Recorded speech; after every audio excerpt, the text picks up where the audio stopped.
Football celebrates many things: speed, power, strength, goals scored from open play. But once in a while, the game produces a player whose greatness lives in a narrow space. A space so specific, so precise, that it becomes an art form.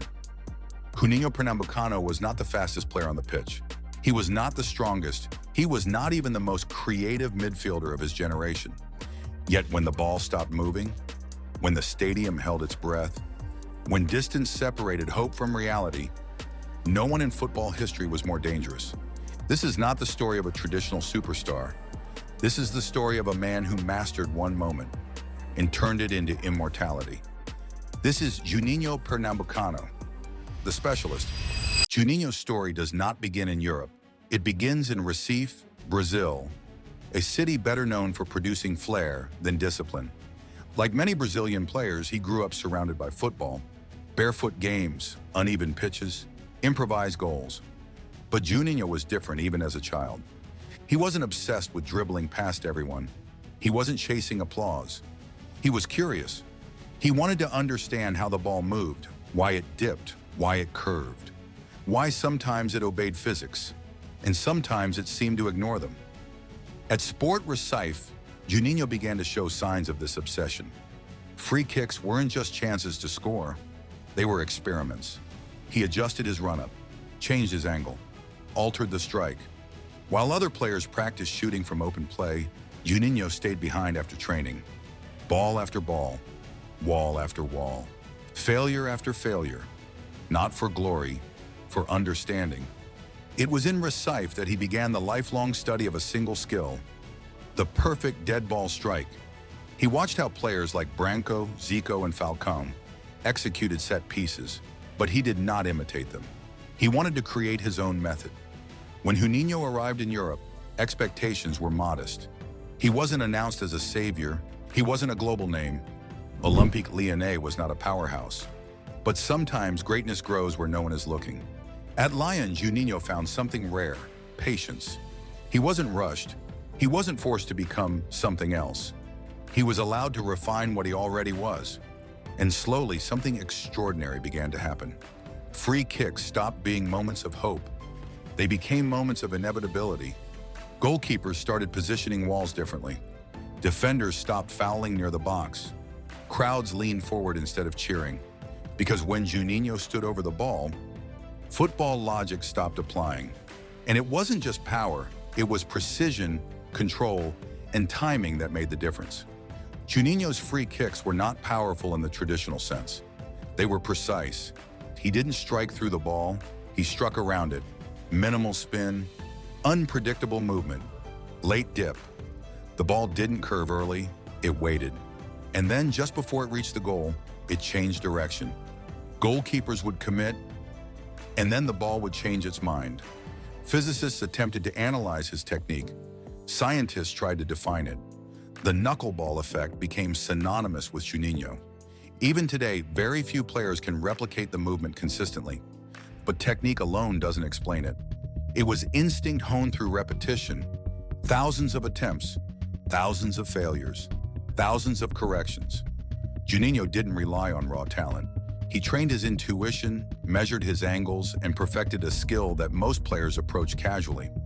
This made him not just a free kick specialist, but a student of the game itself. Opponents learned quickly: you don't foul near the box, you don't dive in, you don't take risks. Because conceding a free kick against Juninho was often worse than conceding a penalty. Penalty kicks offer hope. Guess right, and you survive. Juninho offered none. Goalkeepers spoke openly about fear. Not panic, fear. Preparation didn't help. Video analysis didn't help. Experience didn't help. Every free kick was a puzzle with no solution. Walls jumped. Walls stayed still. Goalkeepers shifted early. Goalkeepers waited. Nothing worked consistently. Before the ball was even struck, Juninho was already winning. Despite his reputation, Juninho never demanded attention. He wasn't loud, he wasn't arrogant, he wasn't performative. He played deeper than most expected, dictated tempo quietly, controlled matches without headlines. At Lyon, he became captain, not because he dominated rooms, but because he stabilized them. 7 consecutive League One titles followed, and yet Juninho remained overlooked in global debates. Football often struggles to value specialists. Versatility is praised, explosiveness is rewarded. Precision? Less so. But Lyon knew exactly what they had. Champions League nights brought greater pressure, larger crowds, stronger opponents. But pressure never changed Juninho's routine. Same steps, same breath, same focus.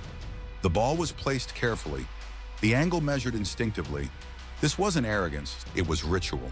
And rituals, when repeated often enough, become legend. And then, silence. Even rival supporters learned to respect the moment. Juninho's dominance wasn't limited to physics and technique. It existed in the mind of the opponent. Defenders hesitated. Goalkeepers second-guessed themselves. Teams adjusted strategy simply to avoid giving him the ball. He controlled matches with presence alone. Even the crowd understood it. When he stepped up to a free kick, stadiums fell quiet. Even fans who opposed him acknowledged the inevitability. This psychological mastery, the ability to dominate perception, is what separated Juninho from every other set-piece taker of his generation. He did not just bend the ball, he bent expectation. Juninho's career raises an uncomfortable truth about football culture. He mastered something extraordinary, but he mastered it quietly. He didn't play for the biggest clubs. He didn't chase headlines. He didn't brand himself. And because of that, his greatness lived in highlights rather than debates. But those who faced him never forgot. Ask defenders, ask goalkeepers, ask coaches. They all tell the same story. Do not foul near the box. It's a simple sentence, but it carries decades of fear and respect. Many players can score free kicks. Few dedicate their careers to mastering them. Juninho didn't treat free kicks as bonuses. He treated them as responsibilities. Every chance mattered. Every miss was studied. He didn't rely on confidence alone. He relied on discipline. This discipline made him dangerous even on his worst days. Juninho's influence went beyond individual moments. Opposing teams changed their shape. Managers created complex defensive strategies just to minimize his threat. His presence altered the rhythm of matches. He forced teams to defend deeper, take fewer risks, avoid fouls near the penalty area. In doing so, Juninho became more than a scorer. He became a tactical weapon, a player whose existence influenced every movement on the pitch. And he did it quietly. No shouting, no theatrics, no excessive celebrations, just mastery. As his career wound down, Juninho didn't chase a farewell. He returned to Brazil quietly, played with dignity, retired without spectacle. There was no farewell tour, no dramatic send-off, just gratitude. Because Juninho never saw football as performance, he saw it as craft. And craftsmen don't need applause to validate their work. Today, many players attempt the knuckleball. Few succeed consistently, because technique can be copied, but obsession cannot. Juninho didn't invent free kicks. He perfected them. He changed how they were defended, how goalkeepers prepared, how coaches instructed discipline. He turned one moment into an identity. He turned specialization into influence. He turned preparation into art. Football is obsessed with spectacle. It celebrates brilliance, flair, and improvisation. But Juninho Pernambucano reminds us of something rarer: control, discipline, precision. A single skill, honed to perfection, can rival any form of genius. When Juninho stepped up to a free kick, the world watched. But it was never about him. It was about the ball, the movement, the science, the ritual.